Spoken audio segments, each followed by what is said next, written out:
In the heart of New York City, there once lived a woman whose fire burned brighter than the flames she faced. Her name was Brenda Berkman. She was not born into fame or power, but into an ordinary world with extraordinary dreams. From an early age, she believed that strength came not from muscle, but from will. She studied hard. She questioned everything. She was the kind of girl who asked, why not instead of why? When she grew older, she studied law in the city where the skyline glowed at night and the sirens sang their song. One day, she watched a group of firefighters rush past her carrying hoses and gear into a burning building. The sight stopped her heart for a moment. She felt something calling inside her, a voice that whispered, "You can do that too." She decided that she wanted to be one of them, to serve, to protect, to save. In 1977, when the New York Fire Department opened its doors for women to take the test, Brenda felt her moment had come. She trained for months. She lifted heavy weights, ran stairs, and pushed herself beyond pain. She passed the written exam, but when she faced the physical test, she realized it had been designed to make her fail. The obstacles were nearly impossible. The time limits were unfair. She finished bruised and exhausted, but she did not give up. She went home that night and made a promise to herself she would not let injustice win. Using her legal mind, she filed a lawsuit against the city. She stood alone before powerful men and said, "This test is not about strength, it is about exclusion." After years of battle, the court ruled in her favor, and in 1982, Brenda became one of the first female firefighters in New York City. She put on her gear and stepped into a firehouse where no woman had stood before. Her victory in court was historic, but the real war began inside the firehouse. Some men refused to speak to her. Some mocked her. They told her she did not belong. The uniforms were too large. The boots slipped on her feet. The air tanks were too heavy. But every day she showed up earlier than the rest. She trained longer. She proved that she could climb faster and carry more weight than anyone who doubted her. Brenda learned that courage is not just about walking into flames, it is about standing tall in the heat of prejudice. Every call she answered became another chance to prove that women could do the job. She rushed into burning apartments, pulled children from smoke, and stood shoulder to shoulder with her team. Then came the day that changed the world. On September 11, 2001, Brenda was off duty. When she heard the news, she ran toward the towers. She grabbed her helmet and gear and joined others at ground zero. The air was thick with dust and fire. She searched for survivors as the buildings collapsed around her. When the towers fell, she did not run. She kept digging. She kept calling out to the trapped and the lost. That day she saw tragedy beyond words, but she also saw unity and strength. She carried that memory with her for the rest of her life.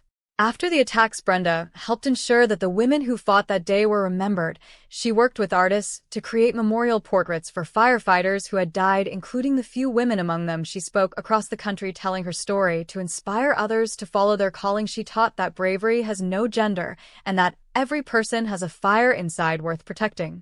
But Brenda was not the only woman who faced those flames. In Los Angeles, there was Margaret Freeman, one of the first Black female firefighters in California. She joined the force in the 1980s when racism and sexism burned as fiercely as any blaze. She arrived at the station and found her locker filled with garbage, her gear missing, her helmet broken. She trained twice as hard to silence every insult, and when the alarm rang, she was the first on the truck. She ran through burning warehouses and pulled victims to safety. Her hands blistered, her lungs full of smoke, but her heart unbroken. In Chicago, a young woman named Annette Nance Holt chose the badge after losing her son to gun violence. She believed that saving others would keep his memory alive. She became the first Black female fire commissioner in the city's history. She stood before new recruits and told them never to measure courage by fear, but by the choice to act despite fear. In San Francisco, Heather Buren joined the department in 1994. She was one of the few women in her class. The men laughed when she arrived, but they stopped laughing when she climbed the ladder faster than anyone else. She later helped create a nationwide network for women firefighters to share training, advice, and support. When new women joined the service, she would tell them, "You are not alone, you are part of something bigger." Back in New York, another hero rose years after Brenda. Her name was Regina Wilson. She joined the department in 1999, becoming one of only a handful of Black women firefighters. She worked hard to prove herself and became a lieutenant respected by her peers. After 9/11, she helped recover the bodies of her fallen brothers and sisters. Her courage inspired countless others. She later became the president of the Vulcan Society, fighting for equality and inclusion in the department. Each of these women carried a different story, yet all shared one heart. They broke barriers that had stood for centuries. They walked into fire. When others told them to stay home, they fought not only the flames, but the beliefs that said they were too weak, too small, too soft. Each of them left a mark that cannot be erased. Brenda often said the real fire was never in the buildings, it was in the hearts of people who refused to change, and she knew that the only way to fight that fire was with persistence and light. She became a mentor, guiding young girls who dreamed of joining the fire service. She told them that fear is normal, but surrender is not. Brenda Berkman kept her promise to herself and to every woman who followed her. She traveled across the country meeting young firefighters and students. She told them that courage was not about never falling, but about rising again. And again, she spoke in classrooms, city halls, and fire academies. She wanted people to understand that women did not need permission to be brave, they only needed opportunity.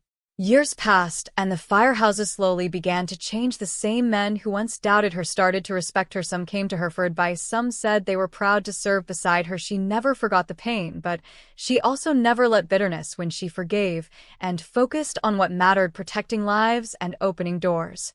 She retired from active service, but not from purpose. She became an artist, painting the faces of those she had known and lost. Her art captured the courage and grief of firefighters who faced danger without hesitation. She used her paintings to honor both men and women who had given everything in the line of duty. Her exhibitions raised awareness about the sacrifices firefighters make every day and the importance of diversity in service.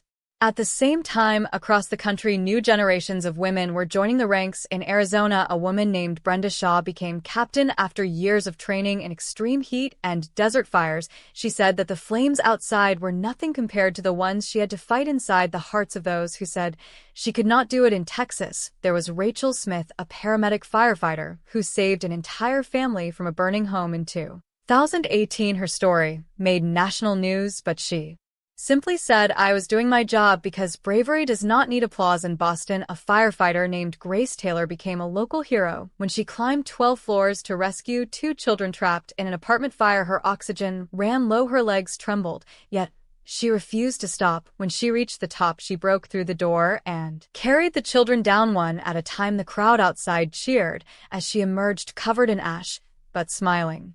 Each of these women proved that bravery was not about being fearless, it was about facing fear and still stepping forward. They became the new symbols of courage in a profession once closed to them. They inspired documentaries, school programs, and even young boys who said they wanted to grow up to be firefighters like them. Brenda Berkman often said that she never wanted fame, she only wanted fairness. She wanted a world where young women could dream without limits, and where men would see them as equals in strength and spirit. She saw her dream come true slowly, piece by piece. She saw women commanding engines, leading firehouses, training new recruits. She saw progress that came not from one victory, but from thousands of small acts of courage. Her legacy lived on in the stories told at every graduation ceremony where young recruits learned her name. They learned how she fought for their right to serve. They learned that the uniform they put on each morning carried history and hope.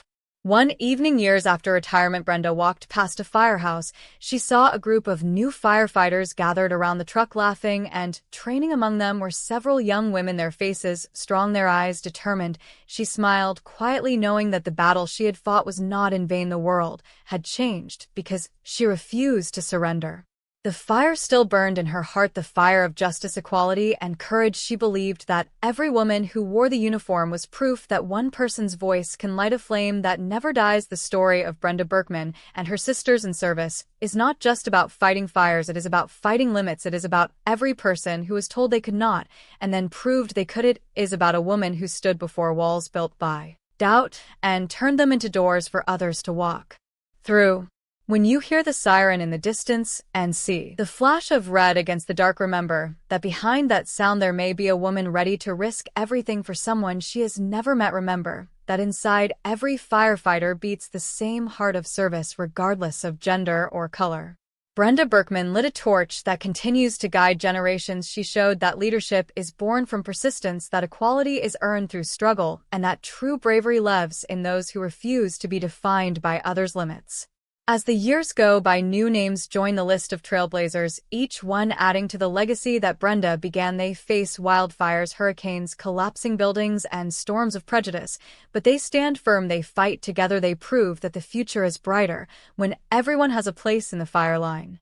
The story does not end with her, it continues in every woman who picks up a hose, in every girl who dreams of wearing that helmet, and in every man who chooses to stand beside them.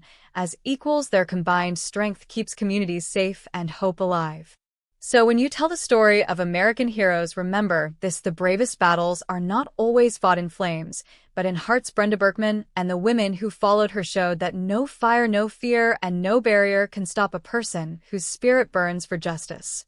Their courage is the light that will never fade. Their story is a living flame passed from one generation to the next, a flame that whispers to all who listen: you too can be brave, you too can make history, you too can rise through the smoke and become the hero someone needs.